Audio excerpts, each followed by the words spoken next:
Hello,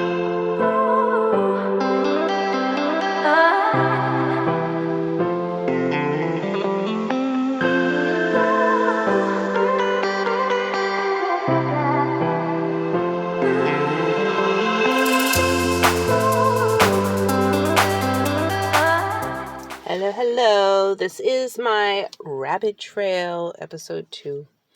So the last episode, I said I was going to talk a little bit about why I chose this name and what this means for me. So when I was growing up, my father used to always say that I would go off on rabbit trails because I would be talking about one thing and then I would just jump to another subject. I would find connections of things. It would just be like, how did we get to this point? Like we were talking about this one thing. And then somehow we ended up talking about this whole different thing, but it is connected and interrelated and it does follow a path, but it's just a very long way around. But there's lots of like really neat little nooks and crannies and fun things. And it comes from the idea that rabbits, when they're on trails, they just kind of wander and they're all over the place. And you can even add some connection to like Alice in Wonderland and how you follow the white rabbit, minus the need for using hard drugs to do it. Like, I don't need that because I'm just naturally crazy. So, anyway, basically, that's where the name came from. And so, like, when I found, like, my personal thought process is, like, I mean, maybe it's ADD, maybe it's adult ADD, I don't know, whatever. But, like, I can make connections between things that that don't seem to have a connection, but they do. Like, it leads one thing to the next. And, like, I usually will get insights or I'll get ideas about stuff, or I'll be, I'll just, like, as I'm processing one thing, like, I'll see the interrelatedness of something and why it's relevant and why it matters. And I tend to be more on the intuitive side. So sometimes it's also relevant for that moment. It's just like, oh, that's coming up because also there's this and that. And when I'm talking it out verbally, it's like that. So with this project that I wanted to do this month, I wanted to just like let each one kind of piggyback off of the other and see where it takes me. Not so much just to post it for viewers, but also for myself, so I can kind of go back and backtrack for myself and see what I was thinking and where I was coming from at the time. So talking about, making connections between things, I have found sometimes that some people I would talk to, and this is very rare, it's just certain individuals that I would come across, and usually it would be like just low-key manipulative individuals who didn't want me to talk about certain things or be to follow a trail. And so like when you think like that, like when you're able to get on rabbit trails, like you can duck and dive and like you could kind of trace. And I found that some people are good for that, but like some people are not able to allow one thing to kind of lead to another and be comfortable with that. Like it has to be very linear, very boxed in, and very just one specific thing and nothing else is connected to it. Like there's no interrelatedness of a thing. There's no sense of finding a pattern or understanding how things combine together. I feel like it's that kind of thinking is almost exalted. It's seen as being like the correct way to think. It's seen as being like the most logical, but it's also very limiting because, like I said, the way that I've experienced it has been mostly very manipulative individuals who only want you to think in a box or to think a certain path or along a certain line, because then as you are being presented with information or data or being kind of like misdirected or whatever, it's easier to do that if you're following a certain line and you're only looking at this particular kind of info or this amount of details or looking at this scenario just solely from this box or this little compartmentalized thing.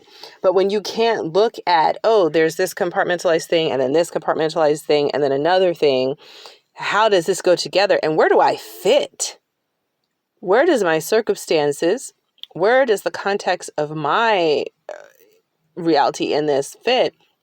When you're not able to do that, it is so much easier to get you to go along with things or get you to see things in a way that can be detrimental to yourself, or to get you to get on a wavelength of or belief, or to argue for something that is not, it'll make sense in that compartmentalized place that you're at, but in the bigger picture of things, it's not something that's conducive to your general well-being. And I feel like if you need someone to do a very unnatural thing, which is to go against their natural well-being or their natural health or their sense of, it's not just self-defense or self-protection, but their sense of self-regulation in the context of within like an ecosystem or a larger whole, you have to get them thinking compartmentalized to only see this one little boxy thing. And then whatever you feed is going to be that. So that's been one of the downsides that I've had to being a person that thinks like that. And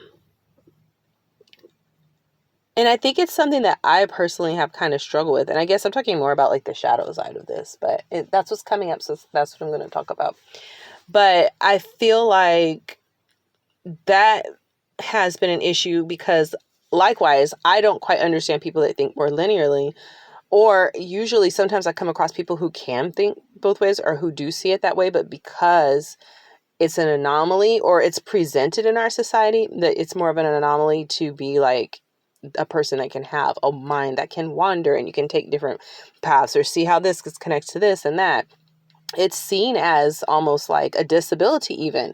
Like earlier, I was talking about, ADD. And I was like, well, maybe it's adult ADD or something. Like you can't pay attention to just one thing. And I think there's there's importance in being able to focus in on one thing and in that moment to do that. And that's something I have struggled with. Like I do straight up. But I also think there's so much power in being able to like multi-sensorially pick up different aspects to kind of take in different informations and different context and figure out how to make a greater whole with that. And I feel like a lot of the way that we live and the way our world is kind of functioning and even suffering is kind of a result of that. I think it's worth looking into. I think it's worth like digging deeper to try to get an understanding of why. It's almost more like creative thinking, why we treat that kind of thinking as being like not a norm, and why we have such a push for just pure, linear based, this leads to this and this leads to that. And if that's not this, then this is that. If this, then that. A plus B is this and this and that, and backwards and forwards and so on and so forth.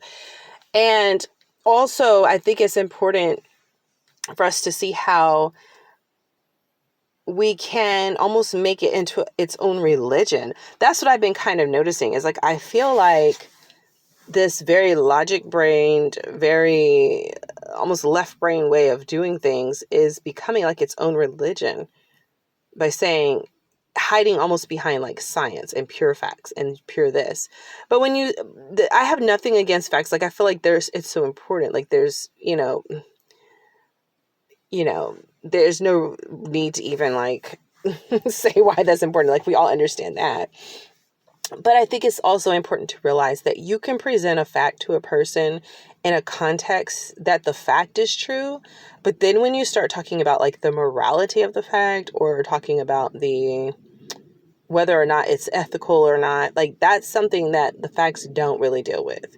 Because that comes down to a different level of functioning. Because for that, you have to be able to look at the big picture of how that impacts the whole. Not just in that one moment, if this is a fact or not, or if this thing is true, that this happens. Because you could present it a certain way and do a lot of, awful things. Like I've seen this play out in all kinds of times throughout history and things I've researched and seen where, things are presented away and it might be a fact, but like, is it the truth though? Is that how it is? And if you're only arguing purely off of, is this fact or opinion, is it right? I mean, I feel like our legal system and our justice system is a huge part of that too. Seriously, it's almost as if, if you're a lawyer and you're in certain cases and you know that the person is wrong, if you could present your facts and set them up a certain way, that person can totally get off, even if they actually did it and people know. But depending on how you submit certain facts in this linear based compartmentalized thing, if you argue this minutia of things, like you can work it to where that person is found not guilty, even though they're totally guilty.